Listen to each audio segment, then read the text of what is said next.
அனைவருக்கும் தமிழ் வணக்கம். இன்னைக்கு தேதி மே 8, 2026. என்னையோட மெட்டா இன்ஸ்டாகிராமில் வந்து எண்ட் டு எண்ட் என்கிரிப்ஷன் வந்து ரிமூவ் பண்ணிடுறாங்க. எண்ட் டு எண்ட் என்கிரிப்ஷன்னா என்னன்னு கேட்டிங்கன்னா, இப்போ நீங்கள் ஒரு மெசேஜை ஒருத்தருக்கு அனுப்புறீங்கன்னு வைங்களேன், அது ஏதாவது ஒரு வேல்யூவோ இல்லை ஒரு அல்காரிதமோ யூஸ் பண்ணி அந்த டெக்ஸ்ட்டை மொத்தமாக மாற்றி அமைச்சிட்டு அதை வந்து டீக்ரிப்ட் பண்ணுறதுக்கு ஒரு வேல்யூவோ ஒரு அல்காரிதமோ யூஸ் பண்ணி அதை வந்து அதே மாதிரி டெக்ஸ்ட்டாக வந்து ட்ரான்ஸ்ஃபர் பண்ணுறது.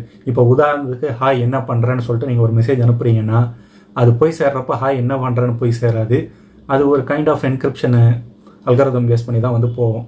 ஸோ அது வந்து அந்த டெக்ஸ்ட்டை மாற்றுறது, சப்போஸ் அது வந்து ஒரு 3ன்னு ஒரு கீ யூஸ் பண்ணதுன்னு வச்சுக்கோங்களேன். இப்போ அது 3ன்னு அனுப்புதுன்னா, இப்போ அந்த ஹைக்கு வந்து ஹச் கூட ப்ளஸ் ஒரு 3 கூட்டினா எவ்வளோ வரும்? ஹே. அதுக்கப்புறம் ஐ கூட ஒரு 3 கூட்டினா எல். ஸோ இந்த மாதிரி வந்து ஒரு எழுத்தை, இது சும்மா எக்ஸாம்பிளுக்கு நான் சொல்கிறேன், புரிய வைக்கிறதுக்காக. இப்படி தான் போகும்னு கிடையாது, ஜஸ்ட் உங்களுக்கு புரியறதுக்காக சொல்கிறேன் நான். ஸோ இந்த மாதிரி தான் போயிட்டு இருந்தது. ஸோ இப்போ அந்த end to end encryption algorithm இன்னையோட வந்து ரிமூவ் பண்ணுறான். ஸோ இதனால் என்ன ஆகும்னு கேட்டிங்கன்னா, நீங்கள் அனுப்புகிற மெசேஜஸ் ஒவ்வொன்றும் வந்து பார்த்தீங்கன்னா ஹேக் செய்யப்படலாம், கவர்மெண்ட்டால் வந்து ரீடபிள் பண்ணலாம். இதெல்லாம் சாத்தியமானு கேட்டிங்கன்னா எஸ். அதாவது எப்படின்னா, இப்போ நீங்கள் அனுப்புகிற ஒரு மெசேஜும் டேரெக்டாக வந்து போய் சேரவங்களுக்கு போய் சேராது. அது நடுவில் வந்து நிறைய விஷயங்கள் வந்து இருக்குது. முதல் விஷயம், நீங்கள் அனுப்புகிற டெக்ஸ்ட் வந்து பார்த்தீங்கன்னா உங்களோட இன்டர்நெட் சர்வீஸ் ப்ரொவைடர் மூலமாக வெளியே போகும். அதுக்கப்புறம் அது வந்து க்ளவுடில் போய் சேரும். அதுக்கப்புறம் அங்கேருந்து அவங்க என்ன இன்டர்நெட் சர்வீஸ் ப்ரொவைடர் யூஸ் பண்ணுறாங்களோ அவங்க அதை அனுப்புவாங்க. அதை அனுப்பி தான் வந்து அவங்க மெசேஜ் வந்து யாருக்கு போய் சேரணுமோ போய் சேரும்.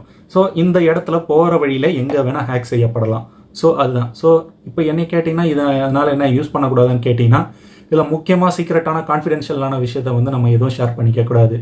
இப்போ ஏதாவது எப்படி சொல்கிறதுனா, ஒரு செக்ஸ் டாக் மாதிரி பேசுகிறதா இருந்தாலும் சரி, இல்லை பெரிய ரகசியம் இருந்தாலும் சரி, முக்கியமாக நம்மளோட இந்த டாக்குமெண்ட்ஸ்லாம் சேவ் பண்ணணும் பாருங்கள். இந்த ஆதார், பேன் கார்டு, இந்த மாதிரி விஷயம்லாம் இருக்குது பாருங்கள். இதனால் வந்து நம்மளோட கேஒய்சி வந்து ஹேக் செய்யப்படலாம். ஸோ இந்த மாதிரி விஷயம்லாம் வந்து நம்ம அதிலலாம் ஷேர் பண்ணக்கூடாது. ஸோ அப்போ அதில் யூஸ் பண்ணக்கூடாதுன்னா அப்போ எதில் தான் அனுப்புறதுன்னு கேட்டிங்கன்னா, வாட்ஸ்அப் இருக்குது, சிக்னல் இருக்குது, அதுக்கப்புறம் டெலகிராம் இருக்குது. இதெல்லாம் எண்ட் டு எண்ட் என்கிரிப்ஷன் செய்யப்பட்டது தான். வாட்ஸ்அப்பும் என்ன தான் மெட்டா ஓன் பண்ணுறதா இருந்தாலும் அதில் எண்ட் டு எண்ட் என்கிரிப்ஷன் இன்னும் வச்சுருக்கான். ஆனால் இன்ஸ்டாகிராமில் மொத்தமாக வந்து முடக்கிட்டாங்க இன்னையோட. ஸோ அதுக்காக தான் சொல்கிறேன். இதனால் நம்ம எல்லாரும் மக்கள் ஜாக்கிரதையாக இருக்கணும். மேலே இந்த மாதிரி வீடியோஸ் நான் பார்க்கணும்னு நினச்சி மறக்காம நம்மளை ஃபாலோ பண்ணிவிட்டு சப்ஸ்கிரைப் பண்ணுங்கள். மீண்டும் உங்களை அடுத்த வீடியோ சந்திக்கிறேன். நன்றி, வணக்கம்.